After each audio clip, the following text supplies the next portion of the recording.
Hi, my name's B.L. Achman, and I have the privilege today of being here with Trina Paulus, who is the author of Hope for the Flowers, a book that many of you have either read or read to your children, a book that is an extraordinary sign of hope in a world where hope is what we need.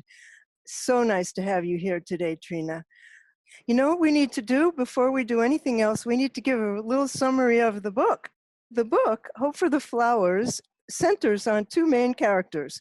There are two caterpillars, one named Stripe and one named Yellow, and the book is about their adventures, learning how to navigate the world and learning whether what we really all need to do is claw our way to the top, or in the case of caterpillars who don't have claws, crawl our way to the top. The book is about what they learned and where they went. It's an incredibly sweet and simple story, but it's so filled with metaphor. And what inspired you to write this book?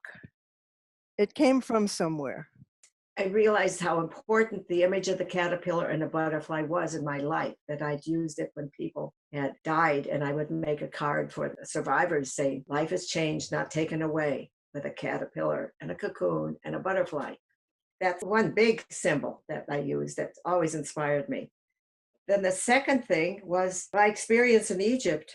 I think you'll see it in the book. The vast poverty of the girls I worked with there, the beautiful hospitality of the people and the poverty. And I experienced people talking about revolution. This is 1968, revolution in Paris and in Brussels. I asked them, do you really think if you destroy the whole old order, that something good will come? And I realized I wasn't so sure, even though I knew that great changes had to be made. So that set me on the road to try to think about what's the real revolution. And it still seems to be the case that we have to figure out how to make the profound change, because it is a profound change from a caterpillar to a butterfly. There's nothing incremental about it. It's really a big one. And then, of course, I got a contract. That always helps. The book is also illustrated by you. Did you write it and then illustrate it later, or were you doing both simultaneously? Well, the story came basically in one day. Now it was changed, it was adapted and everything, but it came. I didn't stop for lunch or anything. It came. I find your ability to both illustrate and write to be really quite remarkable. And I even read a book one time called Doubly Gifted, about the very few artists and writers who have the ability to do both, who have written books and illustrated them.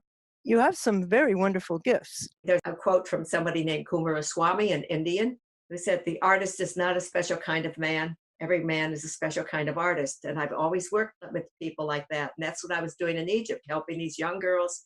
Go ahead, yalla, yalla, go ahead. Be careful, but go ahead. Beautiful. That's all you need when you're teaching art in another language. What do you think makes it resonate so much with so many people? In some way, we all hope that life can be transformed from whatever dreary aspect we're experiencing or sadness, that it can transform. And many of us believe that this life is not the end, that there's more later, that's even more beautiful. I know many people have gotten in touch with you, written songs and done plays and made videos. And was that a surprise to you? It's been a constant inspiration and amazement to me. Has crossed borders, have crossed countries, has crossed languages, has crossed ages and religions and politics. You don't know why something like that happens, but to have ended up with a classic, I'm just very grateful. People can buy the book on Amazon, correct? And in their bookstores, you can ask for it. Well, I'm grateful that I have read this book and really grateful to have had the opportunity to meet you. Well, thank you. On behalf of Stripe and Yellow, I want to thank you too.